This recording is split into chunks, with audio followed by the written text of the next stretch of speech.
नमस्कार, मैं हूं आपके साथ नेहा दुबे। एपीएन के लोकप्रिय कानूनी प्रोग्राम लीगल हेल्पलाइन में आपका बहुत बहुत स्वागत है। इसमें हमारे कानूनी विशेषज्ञ रोजमर्रा की जिंदगी की समस्याओं से जुड़े कानूनी मसलों पर आपकी शंकाओं का समाधान करते हैं। आप भी इस प्रोग्राम से जुड़ सकते हैं और फोन करके कानूनी राय ले सकते हैं।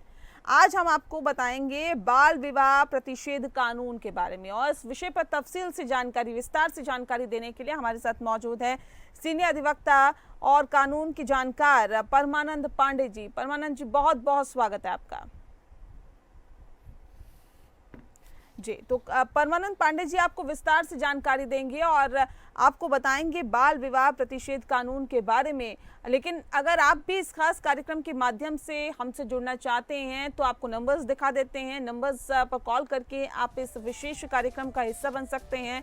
फोन उठाइए, नंबर घुमाइए और अपना सवाल आप पूछ सकते हैं। आज विशेष जो हमारा टॉपिक है, जो विषय है, वो यही है कि बाल विवाह रोकने से जुड़ी कोई कानूनी जानकारी अगर आपको चाहिए तो आप हमें कॉल कर सकते हैं। 0120612793 पर कॉल करिए या फिर 0120612793 पर भी आप हमें कॉल कर सकते हैं। बहुत महत्वपूर्ण विषय है बाल विवाह प्रतिषेध अधिनियम। ये कानून क्या है, क्या इसमें रोक है, क्यों रोक है, कब ये कानून बना था, इस विषय पर बहुत ही तफसील से जानकारी आपको देंगे परमानंद पांडे जी। और सर हमारे साथ लगातार जुड़े हुए हैं। सर, पहला और महत्वपूर्ण सवाल यही कि बाल विवाह प्रतिषेध अधिनियम 1929 का मुख्य उद्देश्य क्या है, इसका क्या मोटिव है, ये क्यों बनाया गया कानून? देखिए नेहा जी, ये 1929 में ये कानून बना। लगभग आप समझ लीजिए कि 100 साल पहले की बात है। वहाँ आंदोलन चला था। अजमेर में एक जगह है, उस अजमेर जगह से शुरुआत हुई थी। ये शारदा जी ने इसकी शुरुआत की थी और इसी नाते इसको कई बार शारदा एक्ट भी कहा जाता है। जी जी। शारदा कानून, क्योंकि उन्होंने आंदोलन चलाया था। आंदोलन में इससे तय किया था कि महिलाओं की, बच्चियों की और बच्चों की शादी बहुत कम उम्र में नहीं की जानी चाहिए, खास तौर पर बच्चियों की। क्योंकि बच्चियों को ये स्थिति है कि उनको बच्चे पैदा करने होते हैं। अगर वो कम उम्र में उनकी शादी होगी तो उनका शारीरिक रूप से विकास नहीं हो पाएगा और बच्चे भी ठीक से नहीं होंगे। वो सबसे कारण मुख्य कारण तो यह था कि उनको रोका जाए। और आपको मैं बताऊं कि ये जो कानून आया है, खास तौर पर ये कहा गया है कि पहले तो मुगलों के समय में इन बच्चियों को पहले शादी इसलिए कर दी जाती थी जिससे कई बार उनका अपहरण कर लिया जाता था और कई बार उनको ले जाकर के रख देते थे और वो बच्चियां जो है असुरक्षित महसूस करती जी जी। तो अब जब असुरक्षा नहीं है तो उनको निश्चित रूप से ये प्रावधान किया जाना चाहिए कि उनके विवाह को बहुत कम उम्र में नहीं किया जाना चाहिए। मैं एक चीज और इसमें बता दूं कि ये हिंदुओं में भी बहुत पहले कहते थे, अष्टवर्षा भवेत गौरी 9 वर्षा चरोहिणी 10 वर्षा भवेत कन्या है तो रजस्वला। यानी रजस्वला हो जाने के बाद 10 वर्ष के बाद, 11 वर्ष के बाद किसी भी लड़की का माता पिता भगनी सुख सर्वेति स्वर्गम नरकम यान्ति। ये बच्ची को रजस्वला देखने के बाद माता पिता, भाई बहन और माता मामा, ये सारे लोग नरक चले जाते हैं। इस नाते ये कहा गया कि ऐसे बात कह दी जाए जिससे कि लोग इस पर विश्वास करके और बच्ची का जल्दी से जल्दी विवाह करते हैं। जी।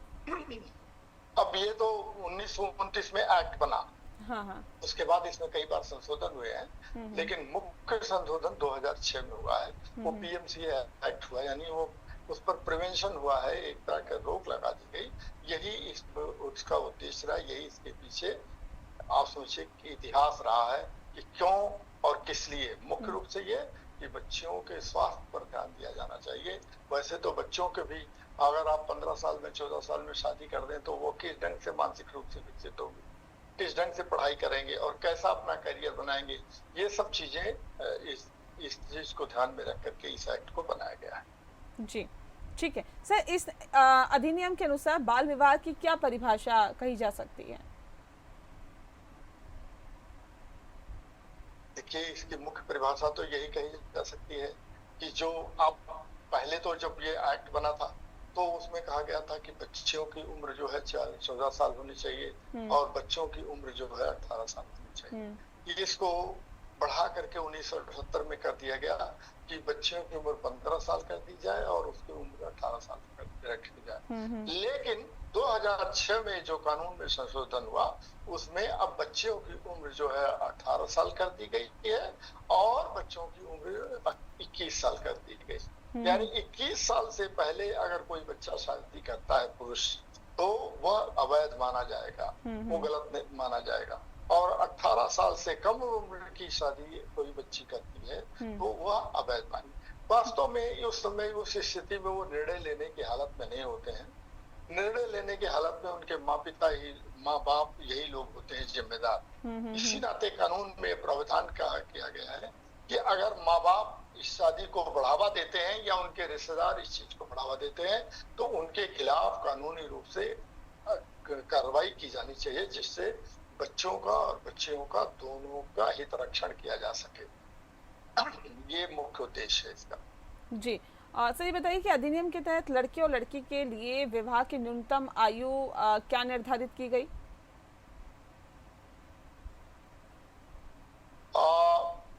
नियम जो एक्ट आया 2006 में संशोधन हुआ उसमें लड़की की उम्र तो 18 साल से कम नहीं होनी चाहिए और लड़के की उम्र 21 साल से कम नहीं होनी चाहिए। इसका कारण ये है कि 18 साल भी बच्ची की उम्र कम ही है और 21 साल भी बच्चे की उम्र कम है, क्योंकि हालांकि बच्चे को अभी भी ये मान्यता मानी जाती है कि उसको बाहर जाकर के कुछ धनार्जन करना है, कुछ खेती में काम करना है, कहीं और काम करना है।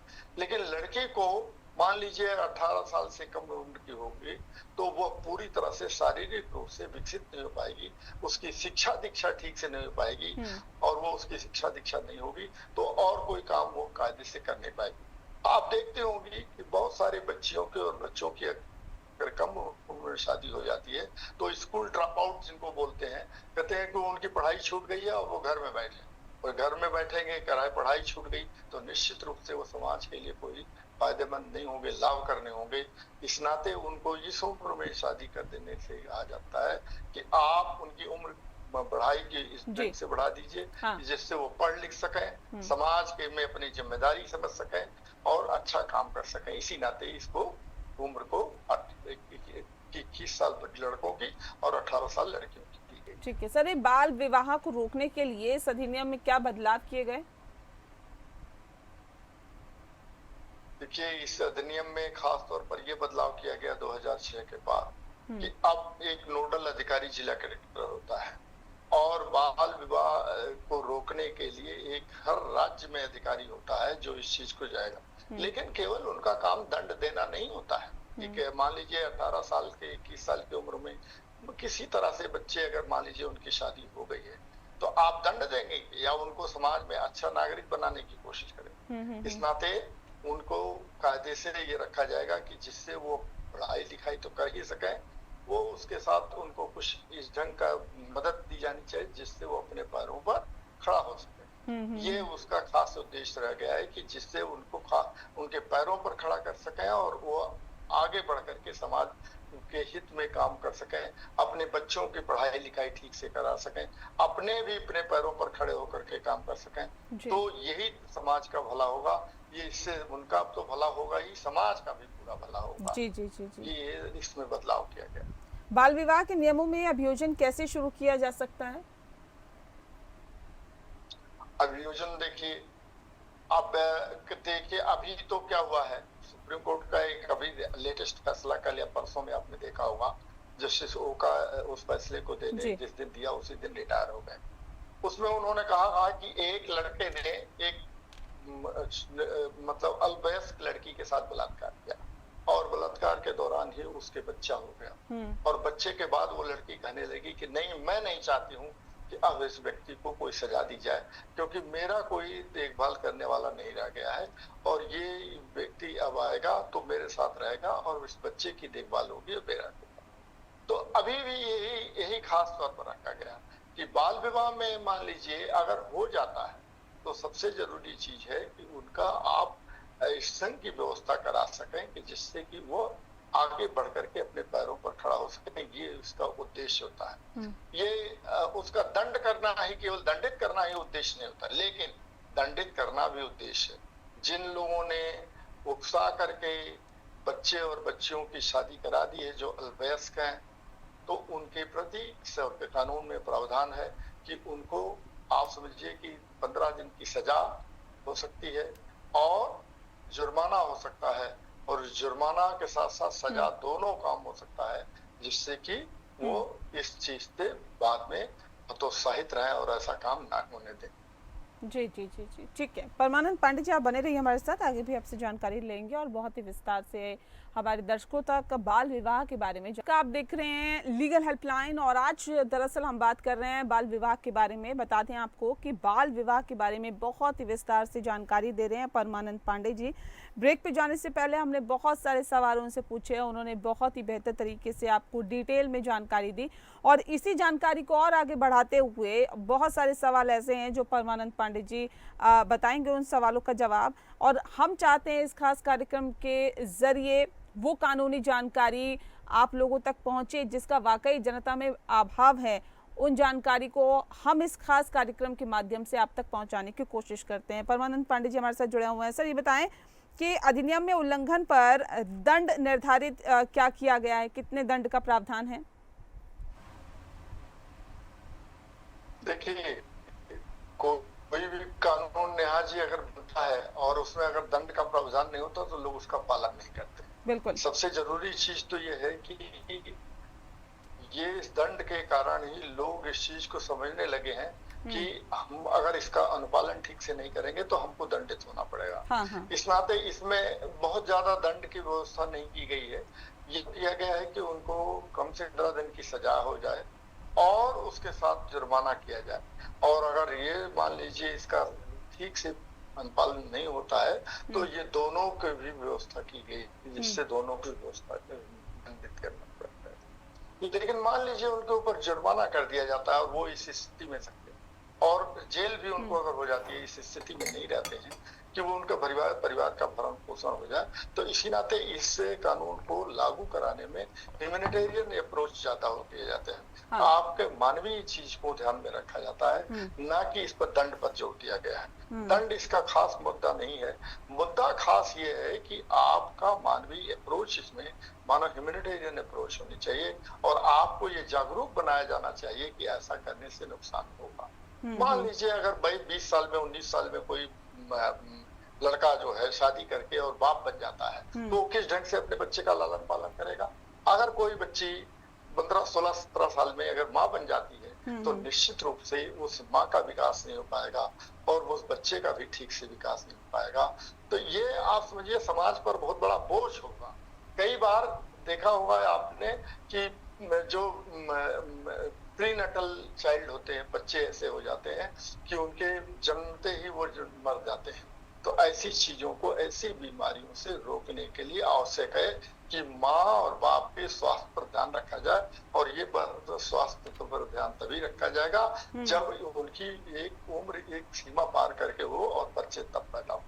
ये खास तौर पर इसमें ध्यान रखा गया है कि दंड तो मिलेगा ही, दंड अगर वो पालन नहीं करते हैं, केवल दंड पर ही यहाँ जोर नहीं दिया गया है, उनके मानसिक शारीरिक विकास पर भी जोर दिया गया है। ठीक है। सर, ये बताइए कि अधिनियम के तहत कौन से अधिकारी बाल विवाह को रोकने के लिए जिम्मेदार हैं और उनकी भूमिका क्या रहती है? देखिए, आपने तो अभी एक प्रधानमंत्री जी का नारा चला है कि बेटी पढ़ाओ बेटी बचाओ, जो एक नारा चला है जी। वो उसमें तो खास तौर पर ये ध्यान दिया गया केवल जागरूकता फैलाने की बात है। लेकिन डिस्ट्रिक्ट कलेक्टर जो है, जिलाधिकारी जो होता है, वही एक नोडल ऑफिसर होता है, वही सारे लोगों को जाकर के बताता है कि मीटिंग लेकर के लोगों से ये कहता है कि आप जगह जगह जाइए और लोगों को इसके बारे में जानकारी दीजिए कि बाल विवाह वर्जित है और बाल विवाह जो करेंगे उनको दंडित होना पड़ेगा। ये इस चीज का तो नोडल अधिकारी तो जिलाधिकारी होता है। इसके अलावा ये इस एक्ट के तहत भी कई अधिकारी नियुक्त किए जाते हैं जो जगह जगह जाते हैं और लोगों की मीटिंग लेते हैं, प्रधानों के माध्यम से, सेक्रेटरीज के माध्यम से, ये सारे लोगों को बताते हैं कि बच्ची को पढ़ाने में और बच्ची को विकसित करने में क्या योगदान आप कर सकते हैं। बच्चों को भी इस ढंग से प्रेरित किया जाता है कि कम उम्र में शादी न करें, क्योंकि अगर कम उम्र में शादी करोगे तो तुम्हारा भी स्वास्थ्य ठीक नहीं रहेगा, तुमको भी मानसिक, कई बार डिप्रेशन की अवस्था आ जाएगी, चिंता की अवस्था आ जाएगी, एंजाइटी बढ़ जाएगी, बीमारियां बढ़ जाएंगी। इन सारी चीजों को रोकथाम के लिए वो उनको बताया जाता है कि आप जाइए और इसके लिए काम करिए। लेकिन मुख्य अधिकारी इसमें डिस्ट्रिक्ट कलेक्टर ही होता है। ठीक है। सर ये बताइए कि बाल विवाह प्रतिषेध अधिनियम 1929 के तहत लड़कियों के अधिकारों की रक्षा कैसे की जाती है? देखिए, ये 29 का जो एक्ट बना था तो उसको तो हम लोग देखे शारदा एक्ट कहते हैं, वो तो मेन तो वही है, लेकिन वो अंग्रेजों के जमाने में बना, कोई आज की बात नहीं है। उसके बाद उसमें संशोधन हुआ है। अब 2006 में लेटेस्ट एक्ट हुआ है। लेटेस्ट एक्ट में हुआ है कि उम्र को उसमें आयु सीमा को बढ़ा दिया गया। पहले लड़कियों की उम्र 14 साल रखी गई थी और लड़कियों की उम्र जो है 18 साल रखी गई। अब उसको बढ़ा करके 18 साल लड़कियों की उम्र कर दी गई, लड़कों की उम्र 21 साल कर दी गई। ये खास परिवर्तन जो हुआ है 2006 के बाद के कानून में आया है।